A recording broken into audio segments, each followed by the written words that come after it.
Bonjour, je m'appelle Sandrine Chatagnon. Je m'appelle Jean-Baptiste Joaton. Nous sommes enseignants à l'École supérieure design de Villefontaine en DSA sur 2 parcours, design de produits et pratiques situées et design d'interaction et alternatives numériques. Aujourd'hui, nous allons présenter un panorama de projets qui montre la manière dont l'IA a pris place dans les travaux de nos étudiants sur ces 10 dernières années. On a fait une sélection d'un certain nombre de projets qui positionnent l'IA à différents endroits, différents niveaux, qui soulèvent différentes questions, à la fois de conception, mais aussi des questions qui peuvent être d'ordre plus éthique ou politique. On a 3 catégories de projets et de production des étudiants. Donc la première touche plutôt à l'intégration de l'IA en tant que brique technologique dans des projets d'innovation, notamment industriels ou aussi en collectivité publique. Le deuxième, donc là, sera plutôt un ensemble d'approches critiques qui permettent de questionner l'IA donc par les moyens du design, des pratiques aussi qui relèvent de la pratique artistique. Et enfin, le troisième, où on rentrera un peu plus dans les IA, et notamment génératives, pour essayer de les utiliser comme un médium de création et de montrer comment nos étudiants trouvent des voies, des subterfuges, des manières de faire qui permettent de passer de l'outil au médium.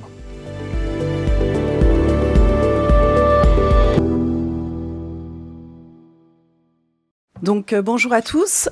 Aujourd'hui, on a choisi de vous présenter un panorama sur ces 10 dernières années, de la manière dont l'IA a pris place dans les travaux de nos étudiants.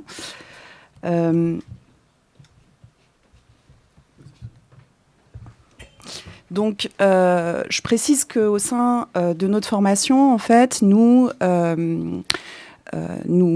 travaillons, nous formons des étudiants au design de produits, design d'interaction et de services. Donc, à travers une sélection de projets, aujourd'hui, on vous parlera assez peu de création, au sens vraiment de création d'images, de visuels, notamment à travers les IA génératives. On en parlera un petit peu, mais on va plus se focaliser sur des situations d'usage, de services et d'interaction. On a choisi de vous présenter ces projets sous trois volets. Un premier sur l'IA dans nos quotidiens. On parlera d'intégration de l'IA, notamment avec des partenaires, soit industriels, soit des collectivités. L'IA en question, on traitera davantage des aspects critiques ou de la manière dont les étudiants s'emparent de cette question-là, de manière spéculative. Et un troisième volet sur l'IA comme médium, un médium à explorer.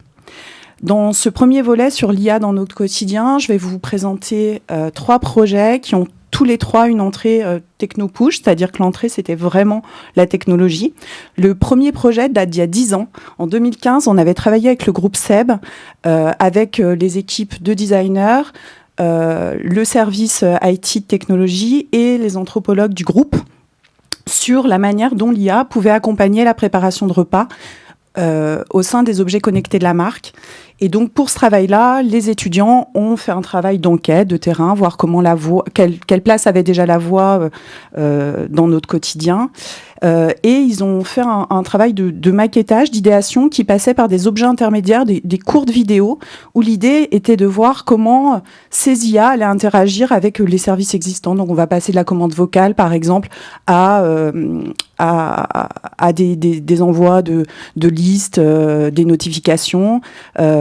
Et puis, c'est par ces vidéos qui sont volontairement des vidéos assez brutes, c'est-à-dire que l'idée, c'est vraiment de montrer l'IA de manière très banale, la manière dont il vient s'insérer, en fait, dans un quotidien ordinaire.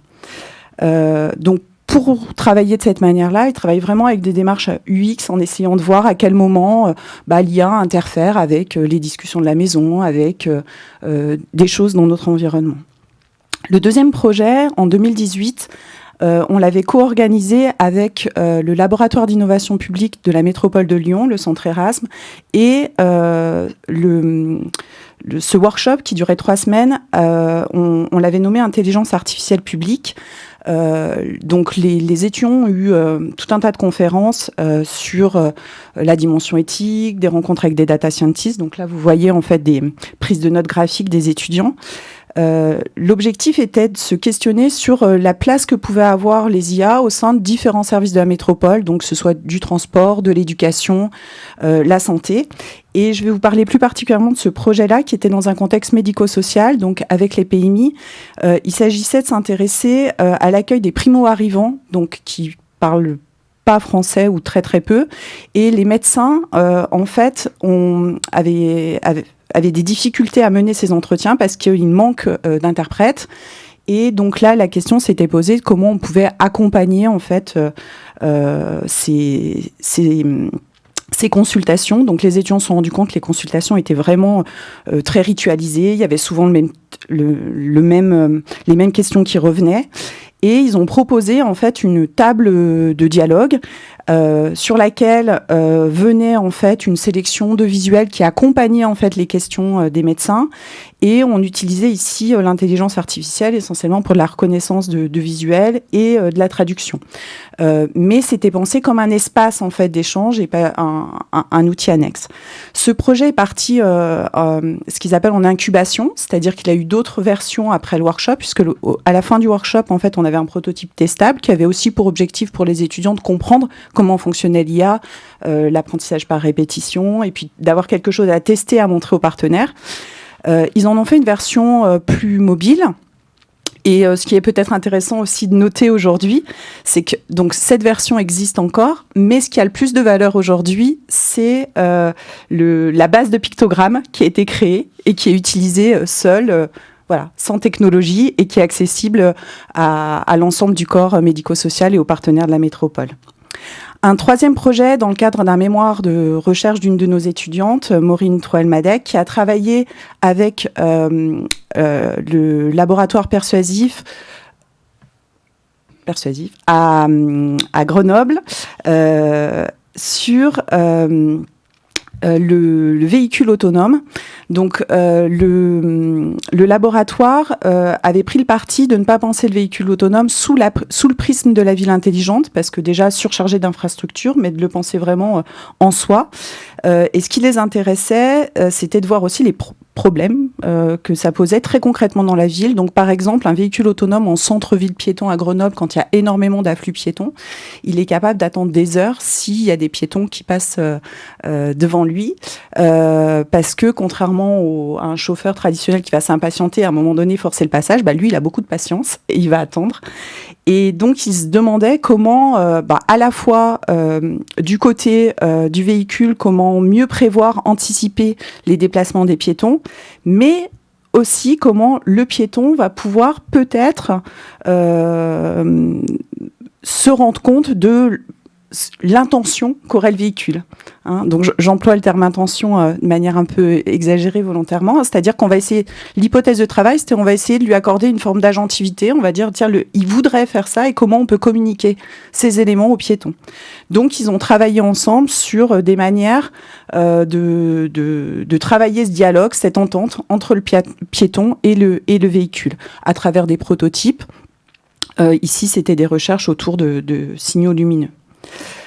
Cette étudiante a aussi proposé au sein de l'équipe un atelier de design fiction, donc à partir du Cône des Futurs, où l'idée c'était d'essayer d'évaluer, projeter avec ses équipes les implications de ces véhicules dans le tissu urbain. C'était quelque chose de nouveau pour l'équipe, donc ils ont apprécié en tant qu'outil de dialogue, de spéculation, ce qui me permet de faire la transition avec cette deuxième partie sur l'IA en question. Où là je vais vous présenter deux projets qui ont été menés toujours avec le Centre Erasme, mais donc là l'an dernier en 2024, et qui avaient un enjeu davantage critique, ou en tout cas de débat.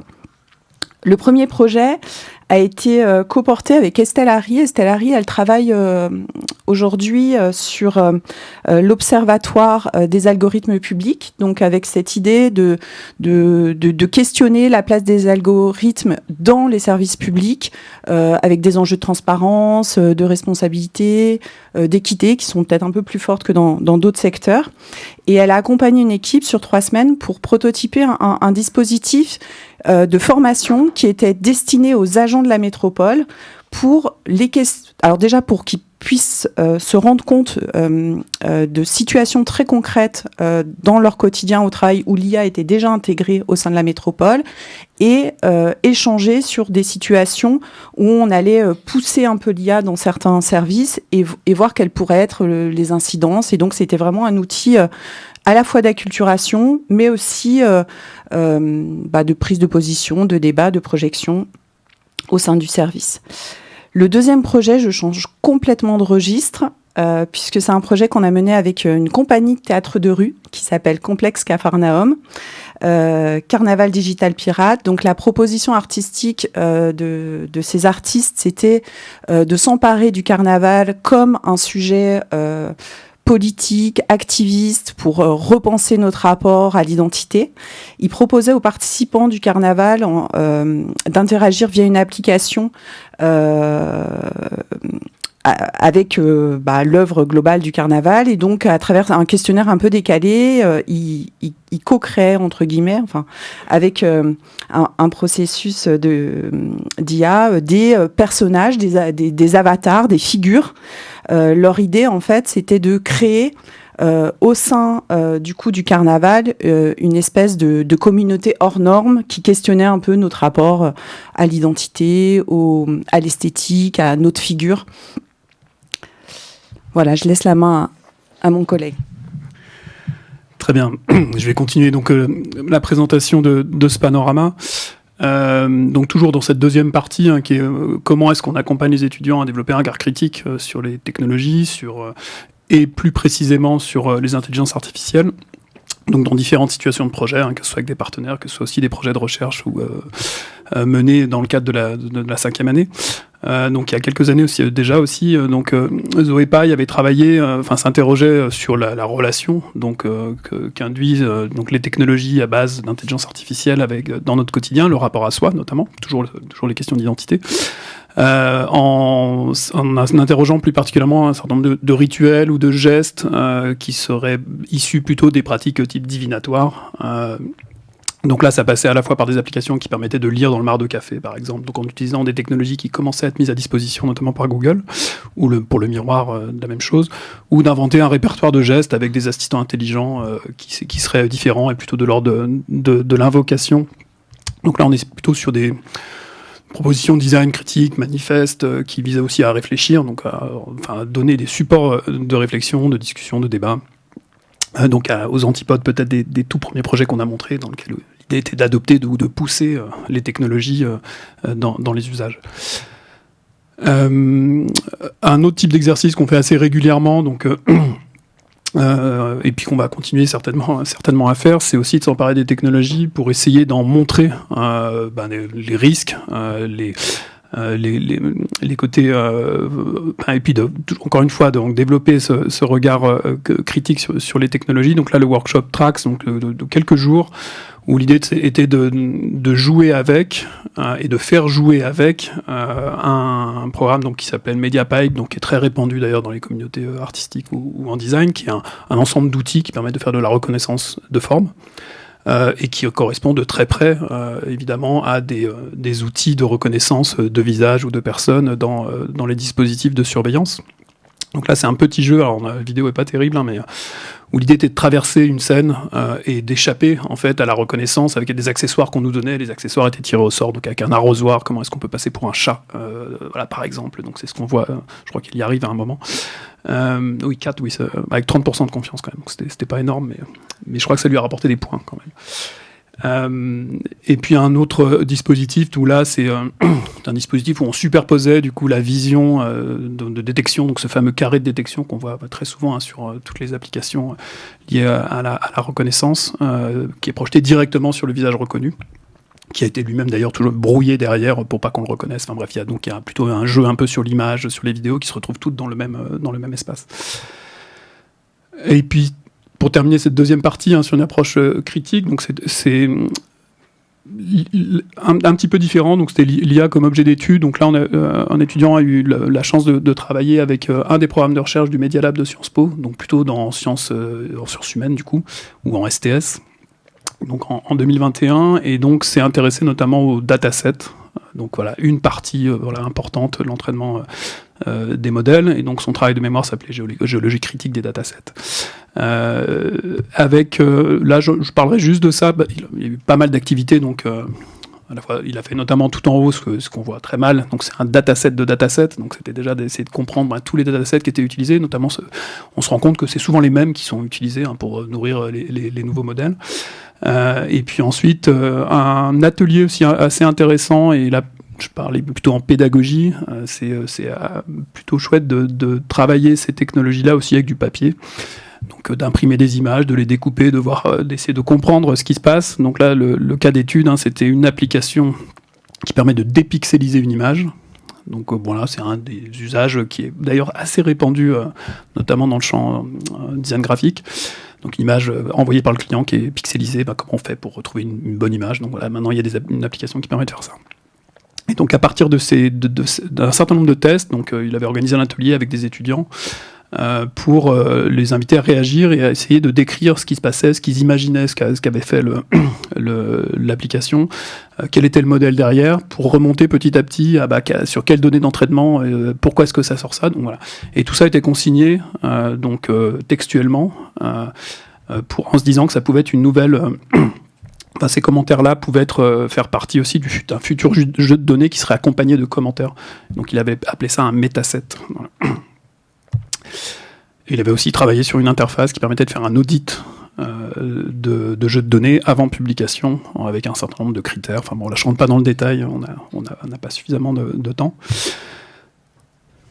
Et je vais faire une pause d'1 minute. Non, juste parce qu'on a bien enchaîné. Peut-être, mais ça, je pense peut-être ça fera une transition avec l'intervention d'après, on va voir. On va parler un peu plus d'IA générative, 3D notamment, tridimensionnelle. Alors pas tout de suite, on va commencer par de la musique, parce que pareil, il y a quelques années, donc il y a 8-9 ans maintenant, un étudiant, dans le cadre de son projet de recherche, s'est intéressé au lien entre IA et musique. Je vous montre très rapidement des propositions qu'il a faites. La première, c'était de travailler avec un algorithme de reconnaissance plutôt d'émotion. Donc, alors émotion, voilà, je mets plein de guillemets, parce que ça reconnaît des types, enfin bref. Et de voir comment il pouvait se servir de ces reconnaissances-là pour modifier des effets qui étaient appliqués donc, à la voix d'une chanteuse, ici. Donc là, ce qu'on voit, c'est ou d'un guitariste. Là, on voit derrière l'application qu'il a utilisée, donc qui permet de synthétiser le visage et d'essayer de reconnaître avec un certain pourcentage le type d'émotion. L'idée étant d'aller capter autre chose, de voir comment le visage, son expressivité, qui est volontaire ou involontaire, pouvait être intégré dans la génération du son. Et ça, je passe, parce qu'on n'a pas le temps. Ouais, c'est ça. Et pour terminer... un dernier projet, donc révéler la plasticité des modèles. Donc ça, c'est un projet de Régis Brasme qui s'est terminé en juin 2024. Où il s'est intéressé notamment à un modèle particulier qui s'appelait Shapey, qui est un modèle qui permet donc de générer des formes 3D. Et avec une entrée plutôt design d'interaction, donc il s'interrogeait sur la manière dont, dans le travail de création, on interagit avec un modèle. Est-ce qu'on est toujours obligé de passer par le prompt ? Est-ce qu'il n'y a pas d'autres manières de le faire ? Donc c'est pas le seul à travailler là-dessus, mais ce qui est pas mal, c'est qu'il a des compétences de développement, donc il a créé des plugins Blender pour travailler autrement avec le modèle. Donc là, je vous montre juste celui-là. C'est un plugin qui permet d'importer des images. Donc déjà, à l'entrée, c'est une image, c'est pas un prompt textuel. On peut en amener 2, 3, 4, et on les installe dans un espace tridimensionnel. Et la manipulation, donc avec des interactions typiques des logiciels de 3D, c'est-à-dire la rotation, le déplacement, le croisement, etc., influe sur les paramètres de génération des visuels. Donc là, on voit par exemple une configuration avec un résultat au-dessus. Donc tout de suite, le résultat, forcément, il est un peu différent de ce que Shapey était programmé pour produire, c'est-à-dire pour répéter, par exemple, des choses qui existent. Là, l'idée, c'était de faire générer de l'inédit par des incidents, par des glitches, par un certain nombre par du brouillage. Alors derrière tout ça, il y avait quand même tout un système de chaînage de modèles. Donc là aussi, il est rentré, il a ouvert le capot, il est allé voir un petit peu comment est-ce qu'il pouvait décrire les images, qui pouvaient servir de base de prompt pour pouvoir l'envoyer ensuite à un autre modèle. Alors j'ai pas le détail, mais là il l'a décrit dans ce poster. Donc pour partir des 3 images qui sont en haut et arriver à une forme ici en bas. Donc tout ça, évidemment, engage une manière de travailler, donc par la variation, donc là c'était aussi pour documenter ce qui se passe, parce qu'il savait pas trop en fait ce qui allait se passer. Il avait programmé un certain nombre de choses, mais l'idée c'était de comprendre à la fois le plugin qu'il faisait, puis de se dire que ça ouvrait une manière de chercher qui est de ce type-là. Voilà, il a essayé de construire un modèle, alors un modèle qui décrit peut-être la manière. Alors il avait appelé ça une dynamique de symétrie interprétative, donc l'interprétation côté création et l'interprétation côté modèle. Et ça a été appliqué dans le cadre d'un projet d'une autre étudiante qui du coup s'est emparée de cet outil-là. Alors elle travaillait sur la perception végétale. Donc comment est-ce qu'on pourrait représenter ce que perçoit un végétal de son environnement. Et donc soit elle partait sur une approche illustrée, alors on est encore un petit peu dans l'illustration, mais elle essayait de s'en détacher et de voir comment on pouvait formellement inventer de l'inédit qui ne correspondrait pas à qui viendrait quand même plutôt du système plutôt que d'elle-même. Et donc voilà le type de visuel qu'elle a produit, qu'elle a imprimé aussi un petit peu. C'est une partie de ses recherches. Voilà, qui permettait d'avoir un cas concret dans un projet de design. Voilà. Et ça, c'est la slide de conclusion. Mais on va arrêter là, parce que je crois qu'on a un petit peu débordé. J'avais promis à... Ah, il reste un peu dedans. Oh. Bon, concluons. Zut, il fallait faire une conclusion, du coup. Non, peut-être, ça va évidemment faire écho à l'introduction. Enfin, je sais pas si... donc, comme vous le voyez, donc on a pris l'IA par des bouts différents, dans sa place à la fois dans la conception et dans l'enseignement. C'est le fait de faire cette conférence, merci pour l'invitation, c'était une manière de prendre du recul sur aussi finalement ce sujet-là, comment on l'a abordé. Donc là, on va vous envoyer une bonne partie. C'est aussi potentiellement la base de travail aussi pour les futurs cours qui seront dédiés à ce qui s'appelle les créativités artificielles, puisque c'est un cours qu'on va devoir prendre en charge à partir de la rentrée prochaine. Donc on a de quoi faire en se basant là-dessus, sur cette expérience-là. On a intitulé la conférence Faire avec l'IA. Donc vous entendez derrière le faut bien faire avec, c'est-à-dire que ça fait quand même bien partie de notre environnement technologique. A priori, pas facile d'y échapper. Je pense qu'on peut aussi défendre dans le cadre du cours de créativité artificielle ou dans les cours de projet du faire sans, et on le fera avec plaisir. Vous avez vu l'exemple notamment du projet autour de la traduction dans un contexte médico-social. La démonstration elle est assez chouette de se dire qu'à la fin ce qui reste c'est quelque chose c'est ce qui a le plus de valeur dans des situations, dans des milieux sans doute dans lesquels se déploient ces inventions.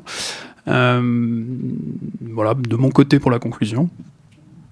Puis peut-être juste rajouter quand même qu'il y a dans ces projets-là, ceux qui sont peut-être le plus aboutis, on avait aussi affaire à des étudiants qui avaient une culture de la programmation, une culture un petit peu plus poussée aussi du côté du numérique. Et ça rejoint aussi cette idée d'être sensibilisé, certes, aux outils existants, mais pas que aussi. C'est-à-dire de réussir quand même pour pouvoir jouer avec, il faut aussi avoir quelques moyens qui permettent de le faire. Voilà.